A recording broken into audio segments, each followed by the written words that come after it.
We're going to move on to our final panel, closing out and batting cleanup. We have the chair of the Economic Development and Commerce Committee, Governor Ducey, is going to lead a discussion along with Governor Kelly on removing occupational licensing barriers to employment.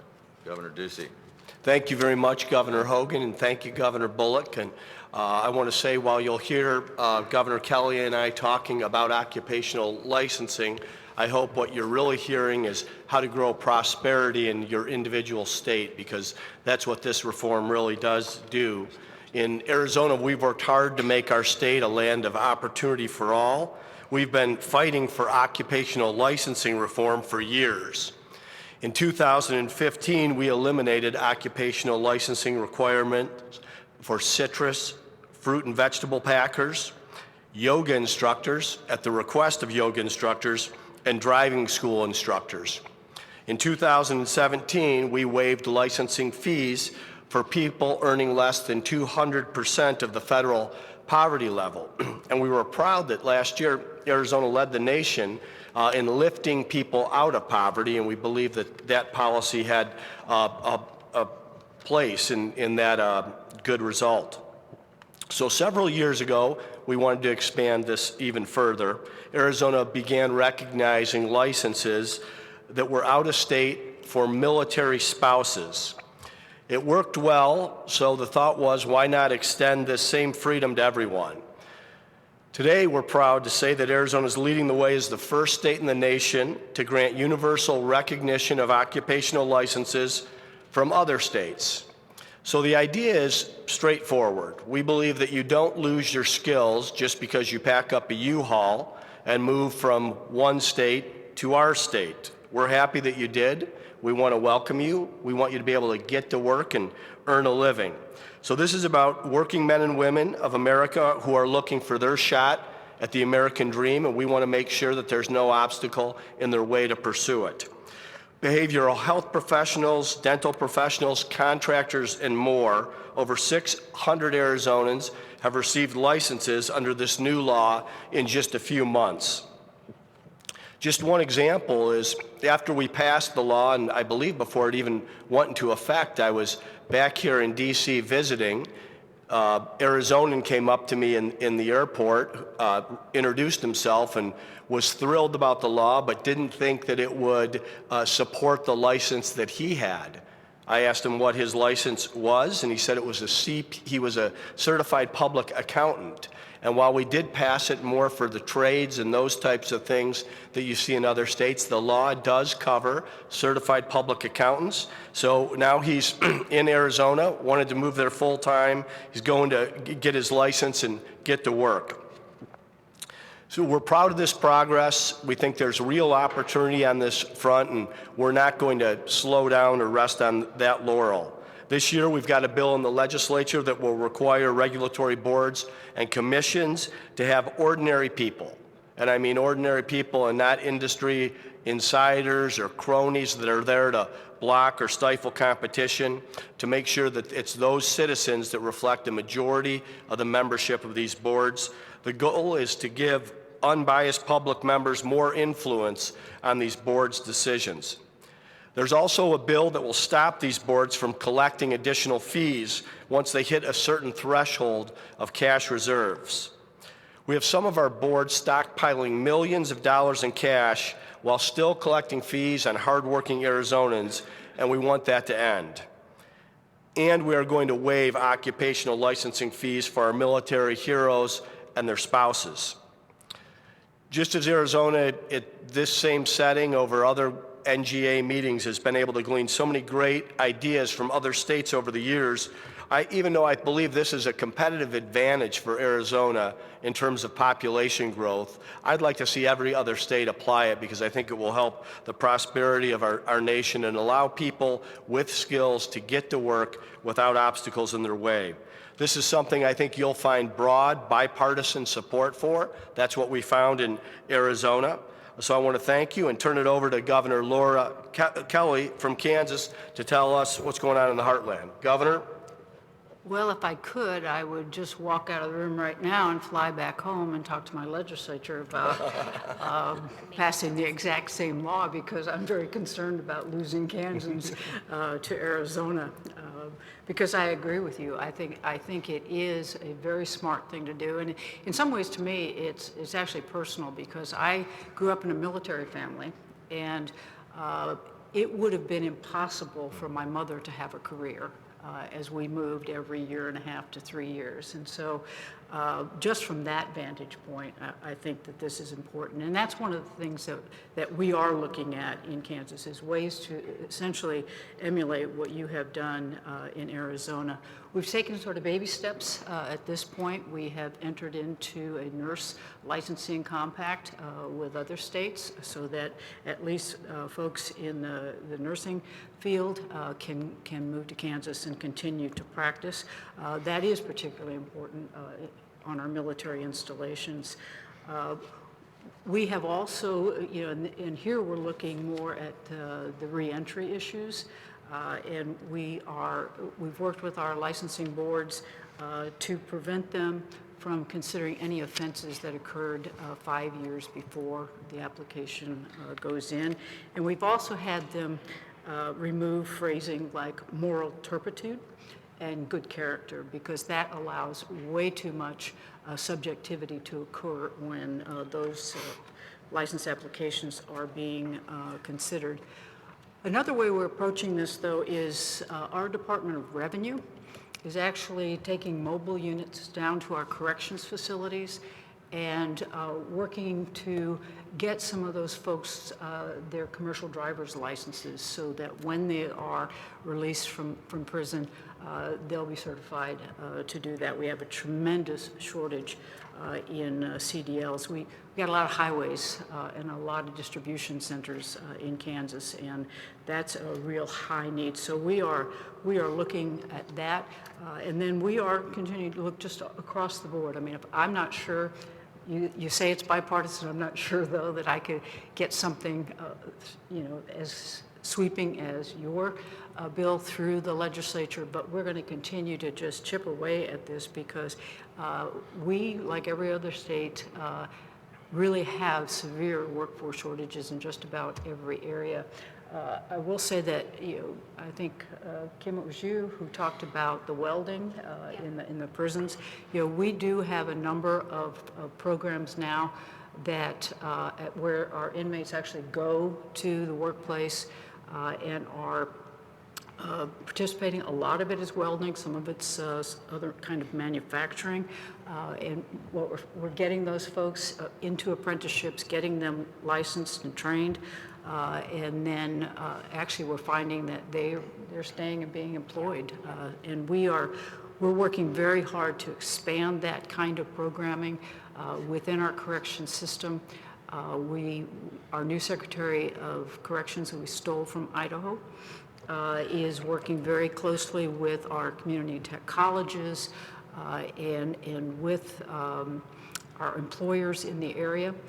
So we expect that to expand. And, I believe Governor Leon Guerrero, it was you who talked about, getting businesses to work in this. We've approached a number of the businesses on this issue of reentry, and they've been very open. They're so short of workers right now. I think if the unemployment situation were different, we might not get that kind of response, but they're very, very engaged with this. In fact, we are working together with Koch Industries, they have a real serious interest in criminal justice reform overall, but specifically in this kind of thing, because the getting people licensed, getting them certified, really will prevent a lot of recidivism. Thank you very much, Governor Kelly, and congratulations on the success that you're having. Thanks for the kind words, and also reaching out to find all the different available partners for this. Much like criminal justice reform, this is a fairness issue. And that's how we positioned it. And when you hear the testimony of some of the people that have or are living in your state and can't access work or have these obstacles in front of them that cost thousands of dollars and hundreds of hours when they have the skill right now and they've been certified somewhere else and they're in good standing. And if we can help with any of that, we're happy to. Like I said, I'd like to see this expanded everywhere across the country. Any questions or comments or states that are doing other things? Governor Herbert, Utah. Well, thanks to all three of you. I appreciate the leadership you've demonstrated on this and the issues you've brought to the forefront. A few years ago, we did what you're doing, Governor Ducey, in allowing military spouses to come, particularly those who are teachers, to come and have reciprocity from another state. I'm fascinated by your idea of expanding to all other occupations and interested to know what that will look like. But the question I have for you is, do you have any concern, whatever the threshold is in Arizona, as you've said, here's the threshold for qualification to do whatever, dental assistant, welder, teacher. Are you concerned that you're going to not meet that threshold when you have reciprocity from other states that may not have as high threshold? Not saying that's the case, but is that a concern for you that you may not get the same kind of quality that maybe comes with reciprocity, would have lesser education? Thanks, Governor Herbert. It's a good question, and it was certainly something that was on our mind because, whenever you expand something, there can be an unintended consequence. But with the diligence that we did looking at the other states, the requirements that were out there, the fact that there is a check and a balance, meaning you don't have your license automatically transferred. You have to check in and register, and then you're checked to make certain that you're in good standing in the state from which you came from. And then working with our industry leaders, they were also, because they're having a tough time filling these jobs and positions, they need to hire people. It was really some of the folks that sit on these boards that might operate the training schools that would benefit from someone having to delay weeks or months to go into the workforce. So it's been a good experience so far, and we think it's going to be a positive. Well, I can tell I'm fascinated with it. I want to look into that a little more. It reminds me of becoming a free agent, the power of the worker. They have more options, more places they can sell their skills, and so I think that's a benefit to those in the labor force.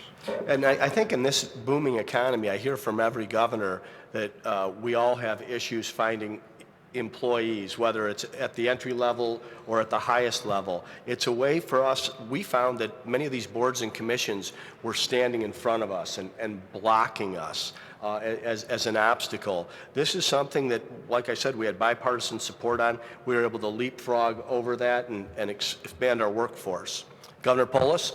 Yeah, it's really, we have, reciprocity for military spouses in Colorado. We're working on opening it up more, but thanks for your leadership in Arizona on this. It's a great national model that we can learn from. One of the ones you mentioned, mixing up some of those boards so that they have more disinterested parties on it. We want to do that too, and there is, many of the statutes allow flexibility, but how do you get people that aren't in the game to apply and want to be on those boards, right? I mean, if you're trying to find disinterested lay people, it's a lot easier said than done. I mean, how do you go out and you get people who don't have, because you don't want people with a bias against or for, right? I mean, you really want a disinterested person to do something for their state. But do you have to be active yourself in that recruitment, or how do you get people to step up to those boards that are less glamorous, let's say? Sure, good question. I think in my last 4 State of the States, I've gone after our boards and commissions because in many ways they've been bullies in this. And we had government-funded lobbyists that were actually sitting on these boards, and we did have the executive authority in the governor's office to terminate those lobbyists. I didn't know why the taxpayers should pay for lobbyists that want to block folks or protect industries from a fair and level playing field.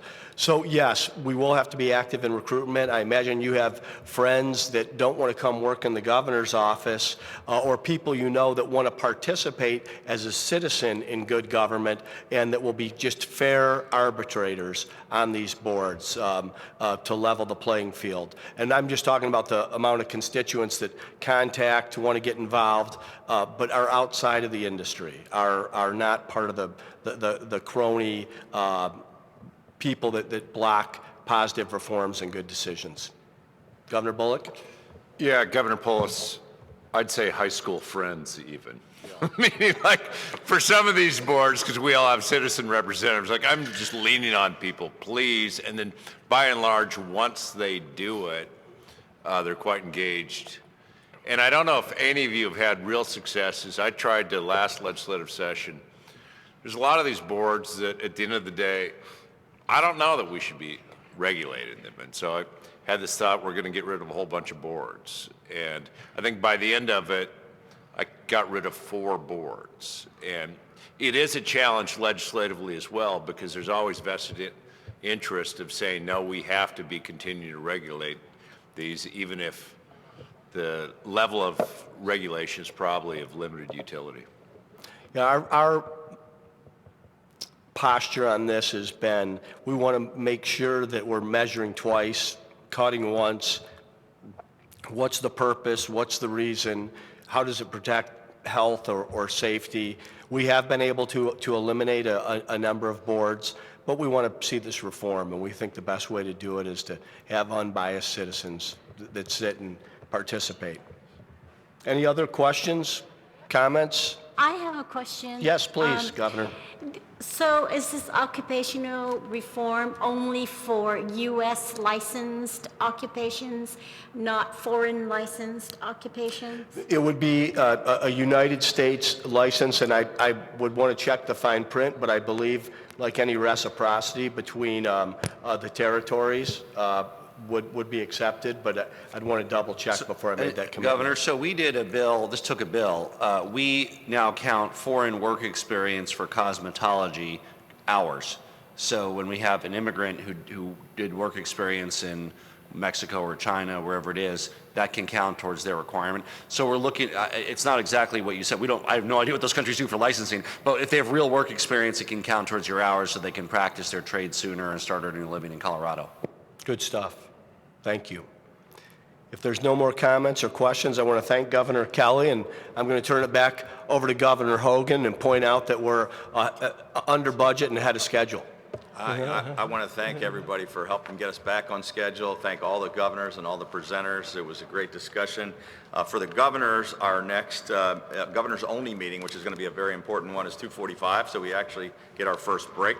But this is our last public plenary session, and I want to take this opportunity to thank the 44 governors and their spouses and their staffs, all the state officials, all of the folks that came out, from the presenters and everybody who attended the conference. It's been a terrific, I think, couple of days, and we want to thank everybody for participating. And with that, I'll officially end the 2020 winter meeting of the National Governors Association.